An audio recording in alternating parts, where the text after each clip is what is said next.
I know what many of you are thinking right now, and yes, I do look very young. I'm actually in my mid-80s. My secret is a vino. Good morning, ladies and gentlemen, professors, teachers, businessmen, women, and employers who just like to use their company's money to come to Vegas. My name is William Wang, and I, unlike all of you here, have not graduated from college yet. In fact, I haven't graduated from high school either. I'm here just for the free food and, well, you know, Vegas. I'm a first semester senior, and I know, it's the hardest of times, so close to that second semester senioritis. But enough about me today. I'm here to talk to you about how I worked with Dr. Peter Tong. Dr. Tong, would you mind just standing up? This is Dr. Tong. He's my math and statistics teacher, and together we helped develop a new course at my high school. It's a brand new course. It's a one-semester math elective. And what I've come to realize over these 3 years of high school is that students are usually already set on a career path before they enter college, due to the courses that they've taken in high school. This course will intend to increase interest in big data, thus closing the gap in demand for data scientists in the future. What I want for this new course is to give students the opportunity to catch a glimpse of the big data world before they enter the workforce. The first step towards awareness. In fact, this course can be broken down into 3 components: exposure, protection, and awareness. We are all exposed to the big data realm today, and we need to protect ourselves from the hidden dangers that it can bring. How do we do that? Through awareness. There are many challenges with designing a university-level class for the high school level. Applied mathematics and statistics and computer science can be extremely abstract and challenging at times, especially for the students who have never experienced statistics or coding in their life before. Believe me when I say that the struggle is real. Some classes at high school can be just overwhelming. And when we, the students, see ourselves failing to grasp a concept, it can be extremely discouraging. If my first exposure to the data science, professional data science world is through complex mathematical formulas and complex and confusing computer science jargon, then I'm afraid that it just doesn't look all too attractive. Let it be known that I don't mean that any of you computer science, statistics, or mathematics professors out here to present your course in a similar fashion. I'm sure all of your courses are presented in a much more attractive fashion than a course in particular at my high school, AP Chem, complex redox equations on the first day. Please excuse my cough. But you see my point. If we decide to introduce big data in the same fashion, we'll see the same amount of discouragement and disinterest. It is important that a student's first exposure to a field be of inspiration. Chemistry teachers may say how chemistry might help save the world from global warming. Biology teachers will say how biology can help cure cancer tomorrow. And history teachers might say how history will be the diplomacy for tomorrow. Big data science teachers, too, will have something of similar sorts with the Multivac.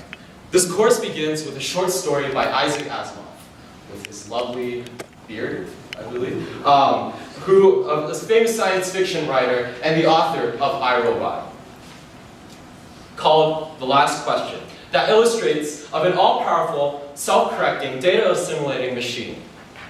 The Multivac was a data miner and produced the answers to the questions we so desperately needed by scouring all human-created data for correlations. In fact, it's stated within the novel, the Multivac was self-adjusting and self-correcting. It had to be, for nothing human could ever adjust and correct it quickly enough, or even adequately enough. The Multivac will be introduced to the students as an example of what good big data can bring to the world. The major obstacle right now that impedes the Multivac's development is the amount of resources dedicated towards this cause, specifically scientists. This is why the process of inspiration is so crucial for future development.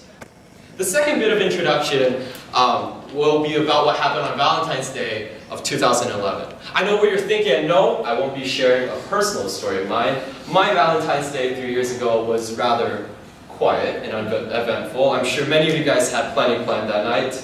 But I did have a date with the IBM Watson machine. And on that fateful event, I saw two humans, Ken Jennings and Brad Ruther, lose to a machine, the Multivac, the Watson machine, at our own event, the Jeopardy game. Our own game, puns, pop culture, and analogies, events I thought we were the best at. Thus, fiction was slowly turning into fact. After introducing these two examples, a series of reading assignments will be done. The two books we'll be using are Big Data, a revolution that will transform how we work and think, by Victor and Kenneth, and Predictive Analytics, the power to predict who will click, buy, lie, or die, by Eric Siegel. These two books work as complements of each other. Both offer unique big data examples, such as the Google prediction of H1N1 flu trends during the 2009 outbreak, and how Amazon can utilize data from our purchasing history and viewing history to offer us other products of our interest. Here, you'll see that all I ever do on Amazon is purchase big data books. Because ever since the course's inception, I have realized that no other product in the world is as worthy as big data knowledge. In short, I have developed no life since. It's like nursing a newborn child. Not that I have a child, nor have I personally experienced childbirth, or nursing for that matter. But the point remains, it's a big commitment. Ruby will be introduced as an introductory coding language for the students as well. Rest assured, it will be introduced in the most fun way possible, through gaming. Ruby Warrior is a free simulative game developed by Block Industries where you can program the warrior here to move, attack, free captives, or among other actions. In this panel specifically, the warrior has to defeat the green slime monster, shoot an arrow at the wizard, free the captive, turn around, defeat the archer, free the second captive, all while maintaining its health. Lastly, with a formal corporate partnership with IBM's China Development Lab, otherwise known as CDL, Concordia International School, Shanghai, my high school, is able to offer the Demand Tech Retail Challenge. The Retail Challenge focuses on shifting through large quantities of data, or price listings, for 6 consumer products: Tassel Tea, Nestea, Maxwell House Coffee, MJB Coffee, Coffee Mate Creamer, and coffee filters.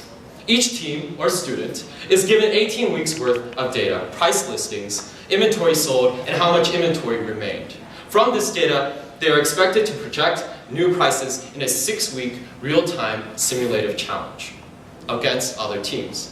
The objective is to maximize profits. Students have to carefully balance how much inventory to sell and buy, as to not fall into debt and to get as much net gains as fast as possible. In this spreadsheet here, you see 18 weeks worth of data, and from this data set, it is projected that the maximum amount of profit per week is $28,384, and the maximum profit in 6 weeks is $170,305 in total. The last assignment for the course will involve students presenting about how big data is impacting their specific field of study. This doesn't have to be about mathematics, statistics, or coding. In fact, this can be about how analytics is alleviating world hunger, or how big data's impact on the medical world is changing how doctors prescribe medication to patients. This one semester math elective is just one part of an overarching 3-part plan. We begin with explorations. Explorations, to give you a short introduction at my high school, is a 2-week event after our finals exam period where freshmen and sophomores are able to take course electives not offered any time other during the school year, courses such as photography, ultimate frisbee, and National History Day. As the big data's popularity and course enrollment increases, we hope that prospective students will enroll in the corresponding exploration program as to cover basic materials and introductory material before they enter the course.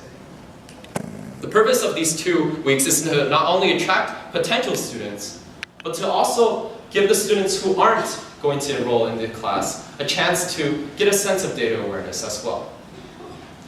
This leads directly to the course. Now lastly, internships. As mentioned before, with a formal corporate collaboration with IBM CDL, students of the Big Data course will be able to get internship positions at the lab and will be able to shadow coders and developers who develop software consumers, all relating to big data analytics. What we need to realize now is that big data is not only about covering the hard sciences, such as the math, the sciences, and business. We can no longer view them as these structured components in which big data is impacting. In fact, we need to realize that it also impacts the arts and the humanities. If we're able to implement this paradigm shift, then we'll see an influx of my generation of students signing up for these type of courses. Because not everyone will be data scientists in the future. We just need a more data-aware population for the future. As students are exposed more to this emerging field of science and application, they will each see big data in their own unique ways. By exposing high school students to big data, we are able to set up and instill a passion in them before they enter university or graduate levels of study, therefore not wasting any time in college.